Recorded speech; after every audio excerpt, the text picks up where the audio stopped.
ay binibigay namin sa kanila ng cash. Ang bawat transaksyon ay may karampatang voucher at ledger na nagsasaad ng mga araw at kung kailan nila ito natanggap. Ilan sa kanila ay sina Kong Roman Romulo of Pasig City, Kong Jojo Ang of Uswag Ilonggo Party List, Congressman Patrick Michael Vargas of Quezon City, Kong Juan Carlos Arjo Aitayde of Quezon City, Nicanor Nicky Briones of Aga Party List, Congressman Marcelino Marcy Teodoro of Marikina, Congressman Florida Robes of San Jose del Monte, Bulacan, Congressman Leandro Jesus Madroño of Romblon, Congressman Benjamin Benji Agarao Jr., Congressman Florencio Gabriel Bemnoel of Anwar Party List,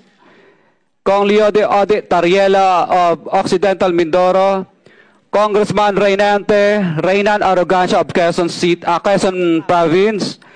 Kong Marvin Rillo of Quezon City, Kong Teodoro Haresco of Aklan, Kong Antonieta Yudela of Zamboanga Sibugay, Kong Dean Asisio of Caloocan, Kong Marivico Pilar of Quezon City.